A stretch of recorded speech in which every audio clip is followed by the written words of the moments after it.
Good morning students. अपने chapter विलियन को आगे बढ़ाते हुए आज के लेक्चर में हम डिस्कस करेंगे आदर्श तथा अनादर्श विलियन,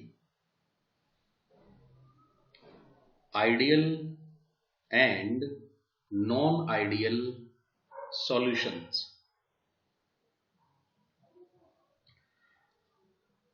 प्यारे बच्चों, सबसे पहले हम बात करेंगे कि आदर्श विलियन किसे कहा जाता है। तो हमारा सबसे पहला टॉपिक है आदर्श विलियन।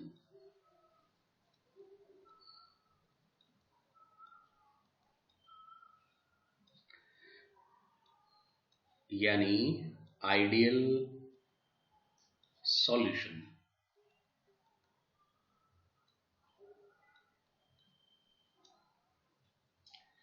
देखिए बच्चों, एक ऐसा विलियन जो सांद्रता की सभी सीमाओं में राउल्ट के नियम का पूरी तरह पालन करता है, आदर्श विलियन कहलाता है। पिछले लेक्चर में मैंने आपको राउल्ट का नियम समझाया था, जिसमें हमने पढ़ा था कि किसी विलियन में उपस्थित द्रव घटक का वाष्प दाब उसके मोल अंशों के समानुपाती होता है। तो उसी से हमने ये कंसेप्ट बनाई, एक विलियन जो सांद्रता की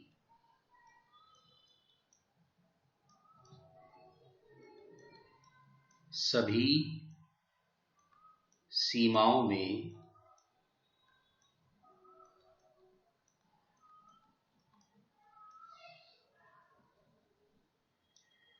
राउल्ट के नियम का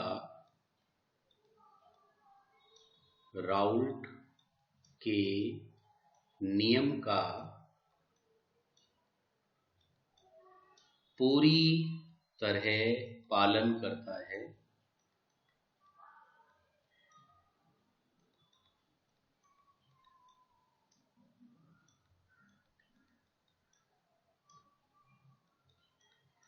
आदर्श विलियन कहलाता है।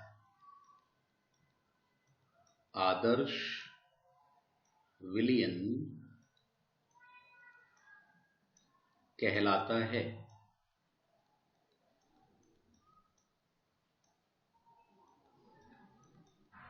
देखिए, ये आदर्श विलियन की परिभाषा है। एक विलियन जो सांद्रता की सभी सीमाओं में राउल्ट के नियम का पूरी तरह पालन करता है, आदर्श विलियन कहलाता है।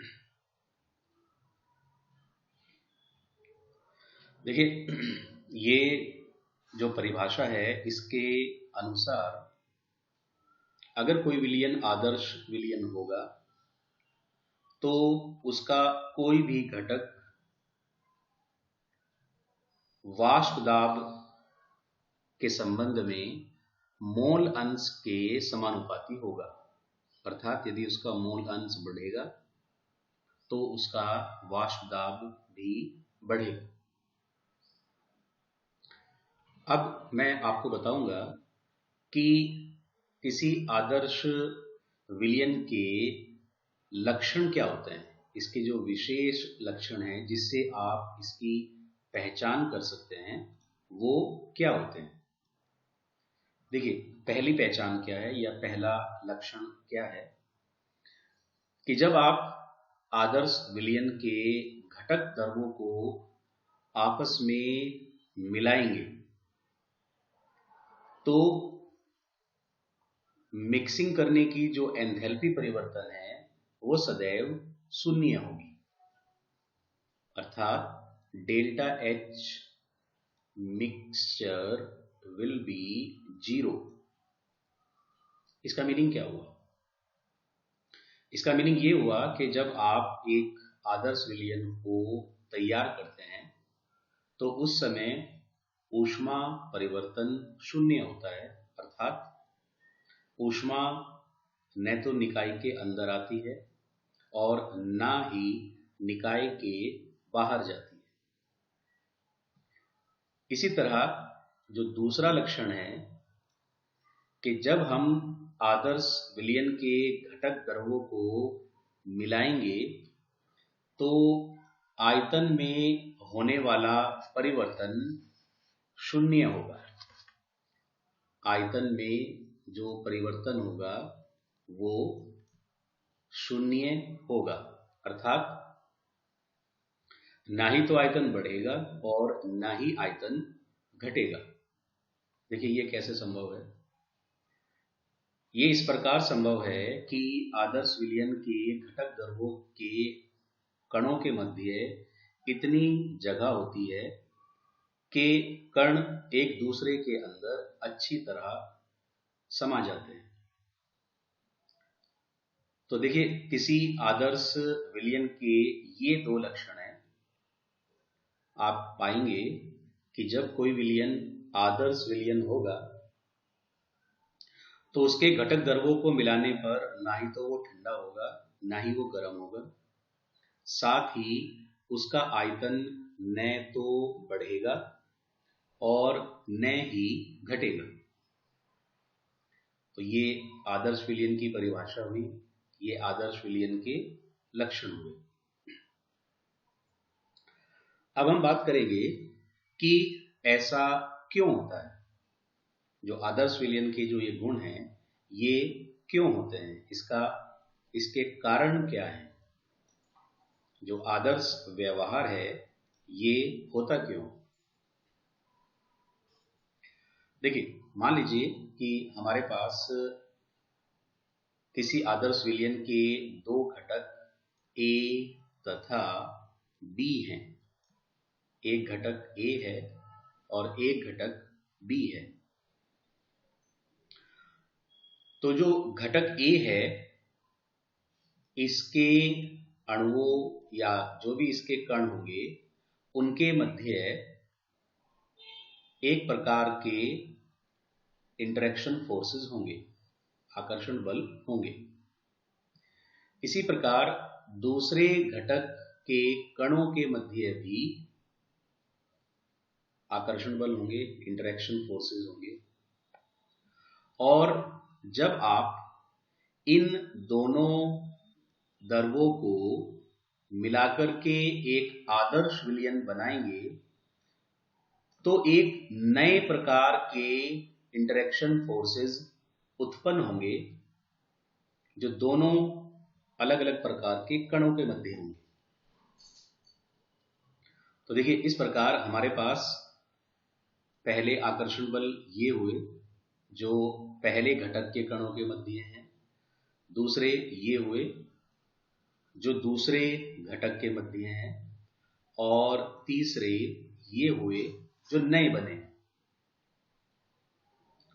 तो अब देखिए कि इन इंटरेक्शन फोर्सेस या आकर्षण बलों की जो प्रबलता है, यदि वही प्रबलता इन नए बनने वाले आकर्षण बलों के बीच में होती है तो विलयन एक आदर्श विलयन होगा। तो यदि आपसे प्रश्न किया जाता है कि आदर्श व्यवहार के क्या कारण हैं, तो आप बताएंगे कि विलयन के कणों के मध्य उत्पन्न होने वाला आकर्षण बल, विलयन के घटक द्रव्यों के कणों के मध्य पहले से उपस्थित आकर्षण बलों के समान होता है। इसमें बहुत अधिक अंतर नहीं हो सकते, ये लगभग समान होंगे, या अगर आप कहें तो समान ही होंगे।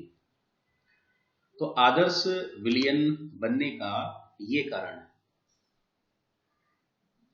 अब हम थोड़ा सा आगे बात करते हैं।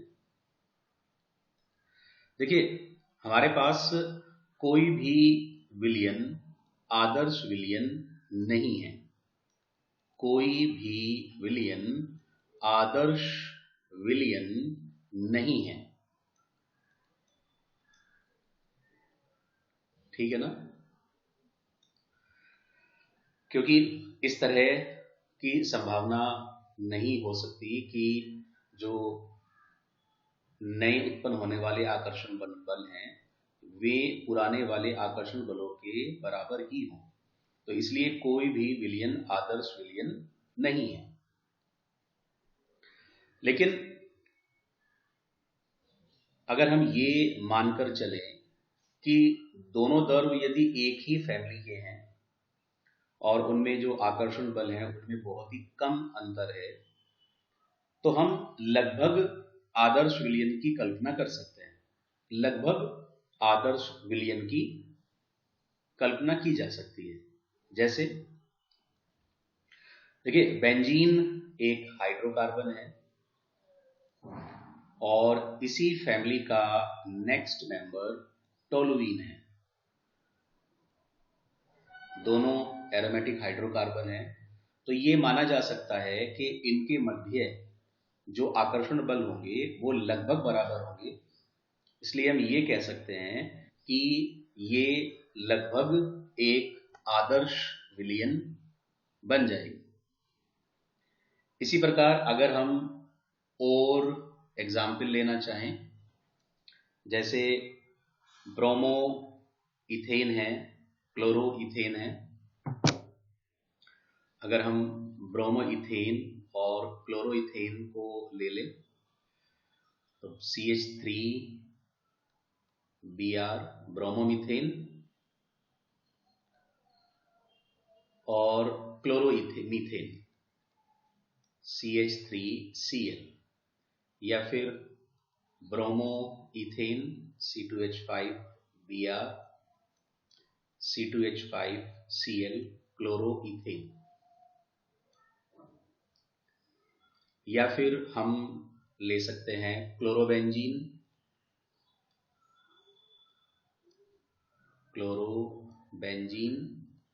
Plus bromobenzene.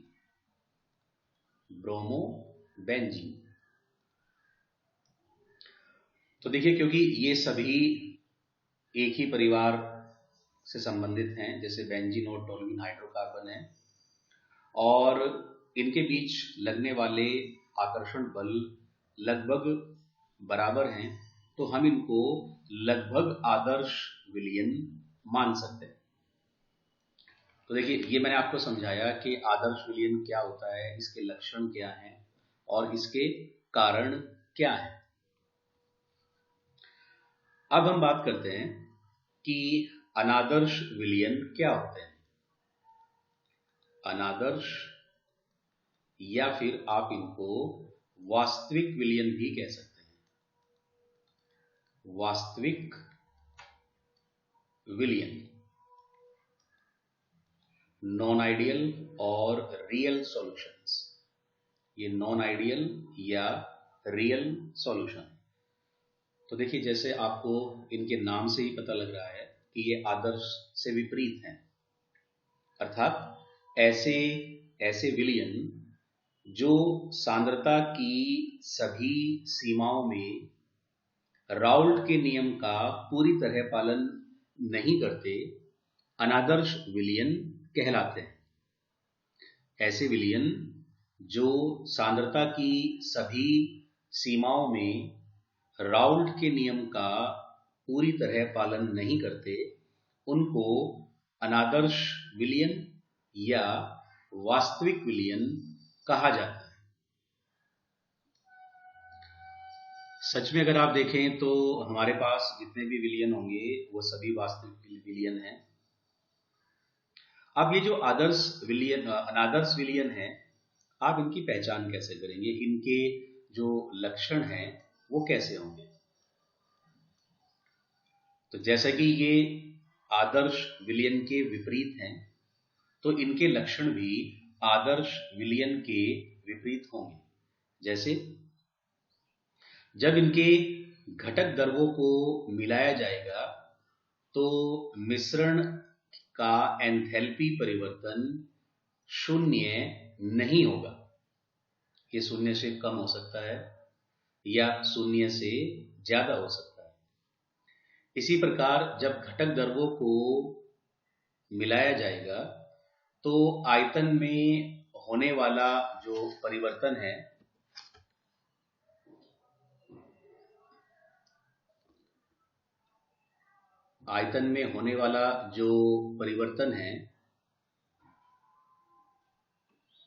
वो भी शून्य नहीं होगा। तो देखिए, ना तो डेल्टा H शून्य होगा और ना ही डेल्टा V शून्य होगा। ये शून्य से कम भी हो सकता है, शून्य से ज्यादा भी हो सकता है। तो देखिए, हमने इनके जो लक्षण हैं वो भी पता कर लिए। अब हम ये जानना चाहते हैं कि जो आदर्श व्यवहार से विचलन है, इस विचलन का क्या कारण है। आदर्श व्यवहार से विचलन क्यों हुआ। तो देखिए, हम फिर यहां पर वही बात लेंगे। अब आप मान लीजिए कि हमारे पास दो घटक हैं, ए और बी। ए घटक के कणों के मध्य इंटरेक्शन फोर्सेस हैं, इसी तरह बी घटक के कणों के मध्य इंटरेक्शन फोर्सेस हैं। और जब हम इन दोनों द्रव्यों को मिला करके एक नया विलयन तैयार करते हैं तो इसके मध्य में भी इंटरेक्शन फोर्सेस या आकर्षण बल जो है वो उत्पन्न होते हैं। अब देखिए, यहां क्या होगा कि जो नए उत्पन्न होने वाले आकर्षण बल हैं, यानी जो ए और बी के बीच आकर्षण बल बने हैं, इनकी प्रबलता पहले से उपस्थित कणों के मध्य पाए जाने वाले आकर्षण बलों के समान नहीं होंगे। ये ज्यादा भी हो सकते हैं, ये कम भी हो सकते हैं। जैसे कि आदर्श विलयन में ये दोनों तरह के इंटरेक्शन फोर्सेस बराबर थे, यहां ऐसा नहीं होगा। तो आप समझ सकते हैं कि विलयन के कणों के मध्य उत्पन्न होने वाले आकर्षण बलों की प्रबलता या दुर्बलता के कारण ही आदर्श व्यवहार से विचलन होता है। अब देखिए, जो अनादर्श विलयन है ये दो प्रकार के हो सकते हैं। पहले वो विलयन है जो धनात्मक विचलन प्रकट करते हैं, धनात्मक विचलन, और दूसरे ऋणात्मक विचलन प्रकट करते हैं, ऋणात्मक विचलन। अब देखिए, अब हम समझेंगे कि इनके क्या अर्थ हैं। धनात्मक विचलन या ऋणात्मक विचलन, इनके क्या अर्थ हैं। देखिए, मान लीजिए हमारे पास दो द्रव हैं, ए और बी। हमने इन द्रवों को मिलाकर के एक विलयन बनाया, ए बी, और ये पाया कि ए के वाष्प दाब, बी के वाष्प दाब तथा विलयन का वाष्प दाब वास्तविक वाष्प दाबों के मान से अधिक आते हैं। अर्थात आदर्श स्थिति में ए का वाष्प दाब जितना होता, बी का वाष्प दाब जितना होता, या विलयन का वाष्प दाब जितना होता, उससे अधिक वाष्प दाब पाया जाएगा। तो इसको धनात्मक विचलन कहते हैं। इसके विपरीत यदि इसी परिस्थिति में, अर्थात आपने ए द्रव को बी द्रव में मिलाकर एक विलयन ए बी बनाया और ए के वाष्प दाब, बी के वाष्प दाब तथा विलयन का वाष्प दाब अपने वास्तविक यानी जो आदर्श मान है उससे कम आते हैं, तो इसको ऋणात्मक विचलन कहा जाएगा। आप एक बार फिर समझिए कि यदि किसी द्रव A को द्रव B में मिलाकर विलयन AB बनाया जाता है तथा A के वाष्प दाब, B के वाष्प दाब तथा विलयन का वाष्प दाब आदर्श मान से अधिक आते हैं, तो इसे धनात्मक विचलन कहा जाएगा। और इसी प्रकार यदि किसी द्रव A को द्रव B में मिलाकर विलयन AB बनाया जाता है तथा A के वाष्प दाब, B के वाष्प दाब व विलयन का वाष्प दाब आदर्श मान से कम आते हैं, तो इसे आप कहेंगे ऋणात्मक विचलन। अब देखिए हम इनकी पहचान कैसे करेंगे, इनके लक्षण क्या होंगे। इनके भी लक्षण होंगे जिस तरह से आदर्श विलयन के लक्षण होते हैं। तो पहला लक्षण धनात्मक विचलन के लिए ये होगा कि डेल्टा H जो विलयन बनेगा, इसका डेल्टा H 0 से बड़ा होगा। इसका जो डेल्टा H है वो 0 से बड़ा होगा, अर्थात इसका जो मान है वो एक धनात्मक मान होगा। इसी प्रकार जो ऋणात्मक विचलन है, इसके लिए डेल्टा H का मान 0 से छोटा होगा, अर्थात ये ऋणात्मक मान होगा। देखिए आप इसको इस तरह से भी समझ सकते हैं कि अब जो यहां एंथैल्पी परिवर्तन होगा ये पॉजिटिव होगा और यहां एंथैल्पी परिवर्तन निगेटिव होगा। अब अगर हम चिन्ह परिपाटी के अनुसार देखें तो यदि डेल्टा H धनात्मक है तो ये प्रक्रिया ऊष्मा शोषी होगी, ऊष्मा शोषी होगी। और यदि डेल्टा H नेगेटिव है तो ये प्रक्रिया ऊष्मा क्षेपी होगी। तो देखिए इससे आप ये भी समझ सकते हैं कि धनात्मक विचलन के समय विलयन का ताप कम हो जाता है, यानी जो विलयन है ये आपको ठंडा होता हुआ महसूस होगा। दूसरी तरफ ऋणात्मक विचलन के समय विलयन का ताप बढ़ जाएगा, अर्थात जब आप विलयन को महसूस करोगे तो आपको गर्म लगेगा। देखिए जैसे अगर मैं सल्फ्यूरिक एसिड, सांद्र सल्फ्यूरिक एसिड को तनु करता हूं, उसे पानी में मिलाता हूं, तो आपने महसूस किया होगा कि विलयन काफी गर्म हो जाता है। तो इसका मतलब यहां ऋणात्मक विचलन है। दूसरी तरफ यदि आप जो यूरिया का कोई विलयन है, अगर आप इसे अपने हाथ पर पानी डाल के देखें तो आपको लगेगा कि वो हथेली आपकी ठंडी महसूस हो रही है। तो यहां ऋणात्मक विचलन आप कह सकते हैं। तो देखिए मैंने आपको बताया कि धनात्मक विचलन क्या है, ये क्यों होता है, इसके लक्षण क्या हैं और इससे ताप पर क्या प्रभाव होगा। इसी प्रकार मैंने आपको बताया कि ऋणात्मक विचलन क्या है। अब हम ये जानना चाहते हैं कि भाई ऐसा होता क्यों है। इसके जो कारण हैं वो क्या है? देखिए, जब धनात्मक विचलन होता है, अगर हम बात करें धनात्मक विचलन की, जब धनात्मक विचलन होता है,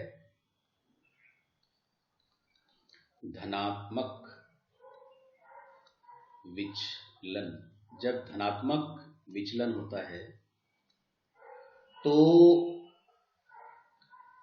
दोनों द्रव्यों के मध्य लगने वाले इंटरेक्शन फोर्सेस और विलयन के बीच बनने वाले इंटरेक्शन फोर्सेस, इनकी प्रबलता में अंतर होता है। वास्तव में क्या होता है कि जो नए इंटरेक्शन फोर्सेस बनेंगे ये दुर्बल हो जाते हैं। ये दुर्बल होंगे किसकी तुलना में? जो पहले से इंटरेक्शन फोर्सेस उपस्थित हैं उनकी तुलना में। तो यदि विलयन में उत्पन्न होने वाले नए आकर्षण बल विलयन के घटक द्रव्यों के कणों के मध्य पहले से उपस्थित आकर्षण बलों से दुर्बल हों तो धनात्मक विचलन होगा। तो धनात्मक विचलन होगा। देखिए, हम इसको समझते हैं कि ऐसा कैसे होगा। देखिए, मान लीजिए कि हमारे पास A और A के मध्य आकर्षण बल हैं और ये काफी प्रबल हैं, जिसकी वजह से ये कण एक दूसरे को वाष्पित होने से रोकने का प्रयास करते हैं। लेकिन यदि हमने इसमें एक दूसरा द्रव B मिला दिया तो संभव है कि अब आकर्षण बल A, B और A के मध्य होंगे। देखिए, यहां सीधा आकर्षण बल थे, लेकिन अब यहां क्या होगा? A और B के मध्य आकर्षण बल होगा और B और A के मध्य आकर्षण बल होगा। लेकिन ये जो नए आकर्षण बल हैं ये इतने प्रबल नहीं है। तो इसका रिजल्ट क्या होगा कि अब ये तीनों ही वाष्पित होने की प्रक्रिया को कम रोक पाएंगे। इसका रिजल्ट होगा कि विलायक की जो वाष्पें हैं वो ज्यादा बनेगी और इसीलिए जो वाष्प दाब हैं वो बढ़ जाते हैं। जो वाष्प दाब हैं वो बढ़ जाते हैं। तो ये कारण है धनात्मक विचलन का। अब हम बात करेंगे कि जो ऋणात्मक विचलन है इसमें किस तरह से बात होगी। देखिए, ऋणात्मक विचलन के समय, ऋणात्मक विचलन, देखिए अब इसमें क्या होगा कि जो नए आकर्षण बल बनेंगे, यानी जो A और B के कणों के मध्य जो आकर्षण बल बनेंगे ये प्रबल होंगे। किसकी तुलना में? जो द्रव A तथा द्रव B के मध्य आकर्षण बल उपस्थित हैं इनकी तुलना में ये प्रबल होंगे। तो देखिए, इसका परिणाम क्या होगा कि जब A के कणों के मध्य B के कण आ जाएंगे तो अब B इनको भी वाष्पित होने से रोकने का प्रयास करेगा, क्योंकि ये जो आकर्षण बल हैं अब ये इनसे प्रबल है। तो वाष्पें कम बनेगी और यदि वाष्पें कम बनेगी तो इसका अर्थ होगा कि वाष्प दाब कम हो जाएगा। अब देखिए, ये बात भी हो गई है। अब हम बात करेंगे उदाहरणों की। हम धनात्मक विचलन के कुछ उदाहरण देखेंगे और ऋणात्मक विचलन के कुछ गुण हम देखेंगे। देखिए, जो धनात्मक विचलन है इसका एक अच्छा उदाहरण है इथेनॉल C2H5OH और जल के मध्य बना हुआ विलयन। दूसरा एग्जाम्पल हम ले सकते हैं इथेनॉल और एसीटोन के मध्य बना हुआ विलयन। तीसरा हम ले सकते हैं एसीटोन और बेंजीन के बीच, एसीटोन और बेंजीन के बीच बना हुआ विलयन। या फिर आप ले सकते हैं इथेनॉल और साइक्लोहेक्सेन के बीच बना हुआ विलयन। इस तरह और भी बहुत सारे हो सकते हैं। देखिए, अब जरा एक थोड़ी सी बात को समझिए। अगर आप ध्यान दें तो जो इथेनॉल है, इनके बीच में हाइड्रोजन बॉन्डिंग पाई जाती है, जबकि साइक्लोहेक्सेन में ना तो हाइड्रोजन बॉन्डिंग पाई जाती और ना ही ये इथेनॉल के साथ हाइड्रोजन बॉन्ड बना सकता है। देखिए, यदि हमारे पास दो मॉलिक्यूल हैं किसी अल्कोहल के, तो इनके मध्य हाइड्रोजन बॉन्ड बनेंगे और इसकी वजह से ये एक दूसरे को वाष्पित होने से रोकने का प्रयास करते हैं। लेकिन दूसरी तरफ यदि हमने इनमें साइक्लोहेक्सेन के अणु मिला दिए, तो साइक्लोहेक्सेन तो इथेनॉल के साथ H बॉन्ड बनाएगा नहीं। तो यदि अगर हम इनके बीच में साइक्लोहेक्सेन रख देते हैं, तो इनके बीच जो पहले से आकर्षण बल था वो भी कम हो जाएगा। इसका रिजल्ट क्या होगा कि इनकी वेपर्स तेजी से बनेगी। ठीक है ना? इसी तरह से अगर हम एसीटोन और बेंजीन को देखते हैं, तो जो एसीटोन है ये एक ध्रुवीय यौगिक है, पोलैरिटीज के अंदर होती है, तो इसमें डाइपोल डाइपोल इंटरेक्शंस होते हैं। जबकि जो बेंजीन है, बेंजीन में क्योंकि ये हाइड्रोकार्बन है, तो इसके अंदर इस तरह की कोई बॉन्डिंग या कोई इंटरेक्शंस बहुत मजबूत नहीं होते।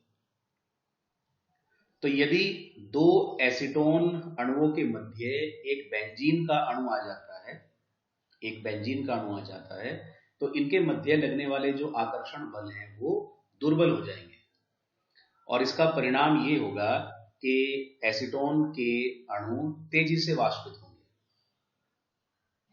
तो आप इस बात को अब समझ गए ना कि जो धनात्मक विचलन है इसका क्या कारण है। देखिए, स्पष्ट सी बात है कि उदाहरण देने के लिए आप एक ऐसा द्रव चुनिए जिसमें या तो हाइड्रोजन बॉन्ड बनता है या उसके अंदर पोलरिटी है, और दूसरा द्रव इस तरह का चुन लीजिए जिसमें ना तो हाइड्रोजन बॉन्ड बनते हैं ना ही वो बहुत ज्यादा पोलरिटी शो करता है। तो इससे आपको, यदि आप कभी भूल भी जाते हैं तो आपको उदाहरण देने में आसानी रहेगी। अब हम बात करते हैं ऋणात्मक विचलन के उदाहरणों की। देखिए, यहां हमें क्या बात ध्यान रखना है कि जब दोनों द्रवों को मिला दिया जाएगा तो उनके मध्य जो आकर्षण बल उत्पन्न होंगे वो स्ट्रॉन्ग होने चाहिए, प्रबल होने चाहिए। देखिए, जैसे अगर हम वाटर और नाइट्रिक एसिड को मिलाते हैं, या अगर हम क्लोरोफॉर्म और एसीटोन को मिला करके विलयन बनाते हैं, CH3COCH3,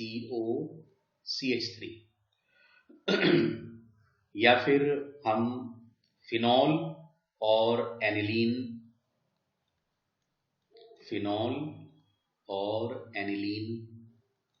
इससे कोई विलयन बनाते हैं। तो देखिए, यहां क्या बात होगी कि जब दोनों द्रवों को मिलाया जाएगा तो उनके बीच जो आकर्षण बल लगेंगे वो पहले से प्रबल होंगे। वो पहले से प्रबल होंगी। तो इसका रिजल्ट होगा कि वाष्पें कम बनेंगी और विचलन कम हो। अब देखिए, अब टॉपिक को लगभग कंक्लूड करते हुए मैं अब आपको लास्ट में बताऊंगा कि यदि हम आदर्श व्यवहार या अनादर्श व्यवहार को ग्राफ के रूप में रिप्रेजेंट करें तो हम कैसे कर सकते हैं। तो देखिए, पहले हम बात करेंगे आदर्श विलयन की। आदर्श विलयन, देखिए आदर्श विलयन में यह साफ साफ बताया गया कि द्रवों के वाष्प दाब उनके मोल अंशों या मोल प्रभाजों के समानुपाती होंगे। तो अब देखिए, यदि हम एक ग्राफ बनाते हैं, आप ये मान के चलिए कि जो ये एक्स एक्सिस है यहां पर हम मोल प्रभाज रखेंगे और जो वाई एक्सिस है यहां पर हम वाष्प दाब रखेंगे। तो आप मान लीजिए कि हमारे पास एक द्रव A है और इस बिंदु पर इसका मोल प्रभाज सबसे अधिक 1 है, अर्थात ये अपनी शुद्ध अवस्था में। तो राउल्ट के नियम के अनुसार जब मोल प्रभाज सर्वाधिक है तो इसका वाष्प दाब भी सर्वाधिक होगा और हम इसको P0A से इंडिकेट करेंगे। अब आप मान लीजिए कि जैसे जैसे हम आगे की तरफ बढ़ेंगे तो द्रव A के मोल प्रभाज कम होते जाएंगे और इस बिंदु पर ये 0 है। तो इसका अर्थ क्या हुआ कि यहां जो द्रव A का दाब होगा, वाष्प दाब होगा, वो सबसे कम होगा।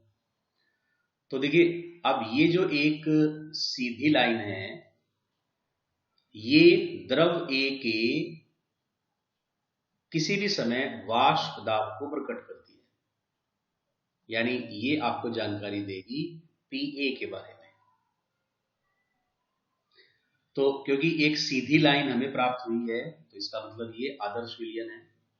इसी प्रकार यदि हम एक द्रव B लेते हैं जिसका मोल प्रभाज इस बिंदु पर सर्वाधिक अर्थात 1 है, तो इसका वाष्प दाब भी सर्वाधिक होगा और हम इसको P0B से रिप्रेजेंट करेंगे। जब हम पीछे की तरफ चलेंगे तो वाष्प दाब मोल प्रभाज कम होता जाएगा और इस बिंदु पर ये 0 होने के कारण वाष्प दाब को भी 0 कर देगा। तो देखिए, अगर हम इस बिंदु को मिला देते हैं तो ये भी एक सीधी रेखा आ गई और हम इसको PB कहेंगे और इन दोनों का एक परिणामी ये है जिसको हम P टोटल या कुल दाब कहेंगे। देखिए, ये जो स्थिति है ये आदर्श विलयन के लिए है, लेकिन अब अगर हमारे पास धनात्मक विचलन आता है, धनात्मक विचलन, ठीक है, तो धनात्मक विचलन में क्या होगा। देखिए, पहले हम जो आदर्श स्थिति है उसको ड्रॉ कर लेते हैं। ये बिल्कुल सेम यही है। यहाँ काई A 1 है, काई B 0 है, यहाँ काई A 0 है और काई B 1 है। तो ये हमने जो आदर्श स्थिति है इसको तैयार कर लिया, ठीक है। अब देखिए, अगर ये धनात्मक विचलन है, अगर ये धनात्मक विचलन है तो आपको एक सीधी रेखा नहीं मिलेगी, वाष्प दाब पहले से कुछ बढ़ा हुआ मिलेगा। जो वाष्प दाब है वो पहले से बढ़ा हुआ मिलेगा। अब इसी तरह से अगर हम इसकी बात करेंगे तो ये भी आपको पहले से बढ़ा हुआ मिलेगा, और जो परिणामी है ये भी पहले से बढ़ा हुआ होगा। देखिए, ये धनात्मक विचलन को प्रकट करता है। अब इसी प्रकार यदि आप ऋणात्मक विचलन की बात करते हैं, ऋणात्मक विचलन, तो देखिए हम पहले जो आदर्श स्थिति थी उसको एक बार फिर ड्रॉ कर लेते हैं। काई ए 1, यहाँ काई ए 0, तो लाइन हमें ऐसे मिलेगी। यहाँ काई बी 0, यहाँ काई बी 1, तो ये लाइन आपको ऐसे मिलेगी, और ये इसका परिणामी होगा। तो ये पी नोट ए है और ये पी नोट बी है। अब देखिए, यदि विचलन ऋणात्मक होता है तो आपको ये जो वाष्प दाब हैं इनके मान आदर्श मान से कम मिलेंगे। जितना मान होना चाहिए था उससे कम मान आपको मिलेंगे। तो ये P टोटल है, ये P A है और ये P B है। तो ये जो स्थिति है ये ऋणात्मक विचलन के लिए है। तो देखिए, आज के इस लेक्चर में मैंने आपको जानकारी दी कि आदर्श और अनादर्श विलयन क्या होते हैं। आप इसको अच्छे से समझकर और अपनी कॉपी पर नोट करें और इसको याद करने का प्रयास करें। ये भी एक इम्पोर्टेंट टॉपिक है।